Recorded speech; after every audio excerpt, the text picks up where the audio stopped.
மத்தேயு நற்செய்தி அதிகாரம் 1. தாவீதின் மகனும் ஆபிரகாமின் மகனுமான இயேசு கிறிஸ்துவின் மூதாதையர் பட்டியல். ஆபிரகாமின் மகன் ஈசாக்கு, ஈசாக்கின் மகன் யாக்கோபு, யாக்கோபின் புதல்வர்கள் யூதாவும் அவர் சகோதரர்களும். யூதாவுக்கும் தாமாருக்கும் பிறந்த புதல்வர்கள் பெரேட்சும் சேராகும்.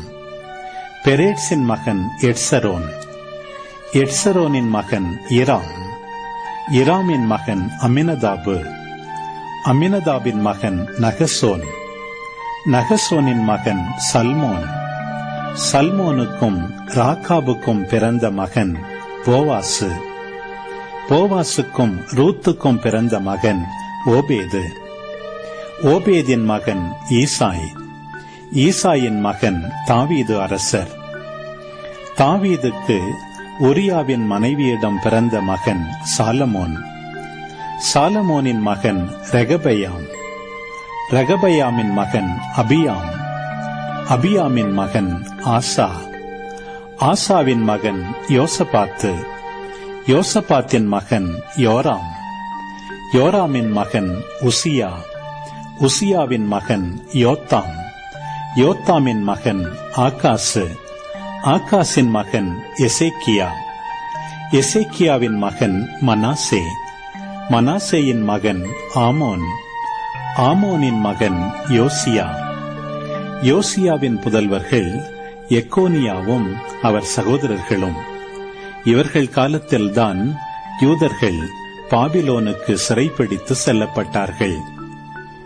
பாபிலோனுக்கு சிறைப்பிடித்து செல்லப்பட்ட பின்பு எக்கோனியாவுக்கு பிறந்த மகன் செயல்தியேல், செயல்தியேலின் மகன் செருபாபேல், செருபாபேலின் மகன் அபியூது, அபியூதின் மகன் எலியாக்கிம், எலியாக்கிமின் மகன் அசோர், அசோரின் மகன் சாதோக்கு, சாதோக்கின் மகன் ஆக்கிம், ஆக்கிமின் மகன் எலியூது, எலியூதின் மகன் எலையாசர், எலையாசரின் மகன் மாத்தான், மாத்தானின் மகன் யாக்கோபு, யாக்கோபின் மகன் மரியாவின் கணவர் யோசேப்பு.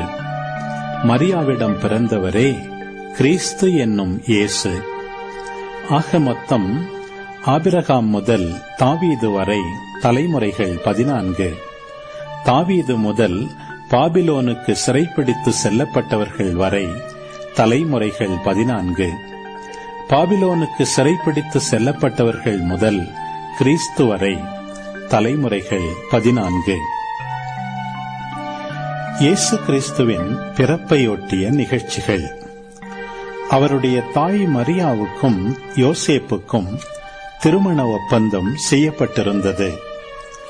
அவர்கள் கூடி வாழும் முன் மரியா கருவுற்றிருந்தது தெரிய வந்தது. அவர் தூய ஆவியால் கருவுற்றிருந்தார். அவர் கணவர் யோசேப்பு நேர்மையாளர்.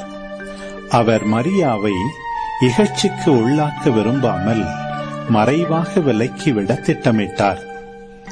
அவர் இவ்வாறு சிந்தித்துக் கொண்டிருக்கும் போது ஆண்டவரின் தூதர் அவருக்கு கனவில் தோன்றி, யோசேப்பே, தாவீதின் மகனே, உம் மனைவி மரியாவை ஏற்றுக்கொள்ள அஞ்ச வேண்டாம். ஏனெனில் அவர் கருவுற்றிருப்பது தூய ஆவியால்தான்.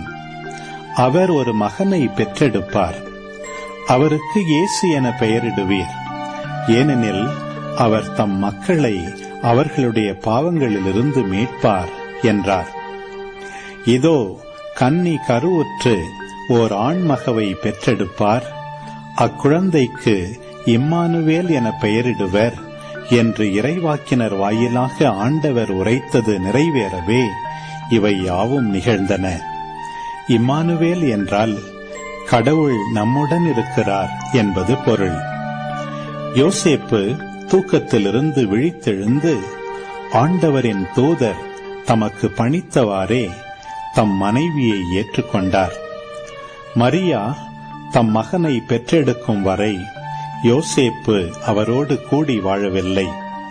யோசேப்பு அம்மகனுக்கு இயேசு என்று பெயரிட்டார்.